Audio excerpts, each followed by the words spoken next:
हाँ जी, तो इजराइल और गाजा की लड़ाई में और रशिया यूक्रेन की लड़ाई में ये 4 जनीवा कन्वेंशंस के बारे आपने जरूर पढ़ा होगा, सुना होगा। और इसलिए क्योंकि इसके बारे 2 साल से पढ़ते आ रहे हैं, प्रीलिम्स में इसके बारे पूछने की प्रोबेबिलिटी भी बढ़ जाती है, तो यहां पे वीडियो लेके आना जरूरी हो जाता है। आप सबके साथ क्विकली इन कन्वेंशंस के बारे डिस्कस करना लाजमी है। अपनी अटेंडेंस इस वीडियो को देखते हुए मार्क करने के लिए कमेंट सेक्शन में आपने क्या लिखना है? Golan Heights.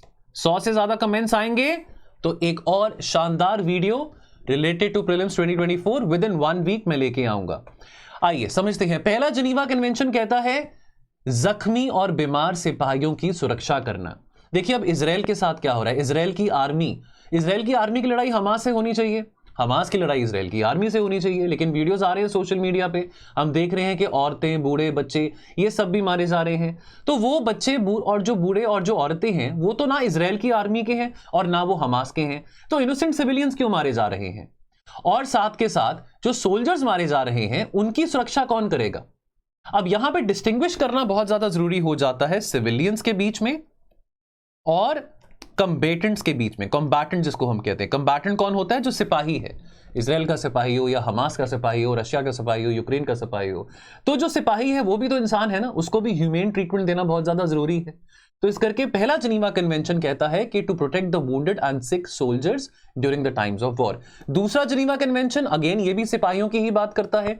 यहां पे जो सिपाही, यानी कि जो जब लड़ाई सी पे हो रही है, यहां पे नेवी की बात आ जाती है, और काफिले में जब लड़ाई हो रही है तो मान लीजिए कि एक देश की जो नेवी है, उस देश की नेवी के साथ पीछे एक हॉस्पिटल शिप भी चल रही होती है, बिकॉज एट सी अगर कोई सोल्जर बहुत गंभीर तरीके से जख्मी हो जाता है, इंजर्ड हो जाता है, तो उसकी जान कौन बचाएगा? तो वहां पे मेडिकल फैसिलिटीज होनी बहुत जरूरी है। तो मेडिकल फैसिलिटीज की भी सुरक्षा करनी है। तो मान लीजिए कि जो देश अग्रेसर है, एक पर्टिकुलर देश के खिलाफ लड़ाई लड़ रहा है, उस लड़ाई में कोई सोल्जर मारा जाता है तो फाइन, लेकिन अगर सोल्जर बच जाता है, जख्मी है, तो अग्रेसर आर्मी ने यह नहीं करना कि उसको भी मार दे, जान बचानी है। ठीक है, लड़ाई में हार जीत लगी रहती है, लेकिन इंसानियत नाम की भी कोई चीज होती है, वो भी यहां पे दिखानी बहुत ज्यादा जरूरी है। तो चाहे अगेन मुद्दा रशिया यूक्रेन का हो या इजराइल हमास का हो, ये कन्वेंशंस उतनी ही एप्लीकेबल रहती हैं। देन अगेन तीसरा कन्वेंशन बात करता है पीओडब्ल्यू, प्रिजनर्स ऑफ वॉर के रिगार्डिंग।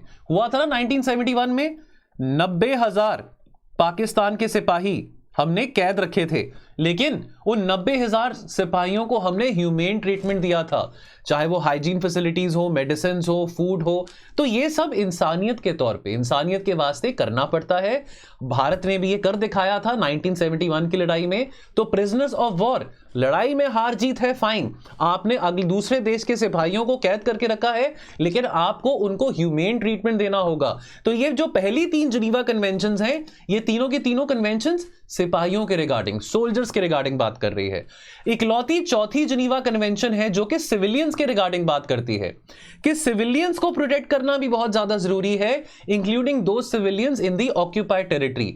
अब वेस्ट बैंक और गाजा क्या है? ऑक्यूपाइड टेरिटरीज हैं। कब से हैं? 1967 से। तो पहली 3 कन्वेंशन सोल्जर्स के लिए, चौथी कन्वेंशन सिविलियंस के लिए, ये आपको पता हो। अब जहां पे बात आती है ऑक्यूपाइड टेरिटरी की, ऑक्यूपाइड टेरिटरी में अभी आज तक इजराइल क्या कह रहा है कि वेस्ट बैंक और गाजा डिस्प्यूटेड टेरिटरीज हैं, ऑक्यूपाइड टेरिटरीज नहीं है, और क्योंकि वो डिस्प्यूटेड टेरिटरीज हैं तो हम पे ये कन्वेंशन लागू नहीं होता, ये बात इजराइल ने कही है। जहां तक कन्वेंशन की बात आती है, ये 4 जिनीवा कन्वेंशन के साथ यहां पे 2 एडिशनल प्रोटोकॉल्स आ जाते हैं, रादर 3 आते हैं। 2 प्रोटोकॉल्स ये 1977 में अडॉप्ट करे गए थे और एक तीसरा प्रोटोकॉल 2005 में अडॉप्ट किया गया था। नाउ जहां तक अगेन वही बात आती है डिस्प्यूटेड टेरिटरीज और ऑक्यूपाइड टेरिटरीज की, इजराइल का अभी तक ये स्टैंड है कि नहीं, हम गाजा को और वेस्ट बैंक को आज भी डिस्प्यूटेड टेरिटरी मानते हैं, ऑक्यूपाइड टेरिटरी नहीं मानते हैं। हालांकि ये बात बहुत सिद्ध है, ये बात बच्चे बच्चे को पता है। In fact ICJ, international court of justice ने भी कहा है कि ये सब बेबुनियाद है।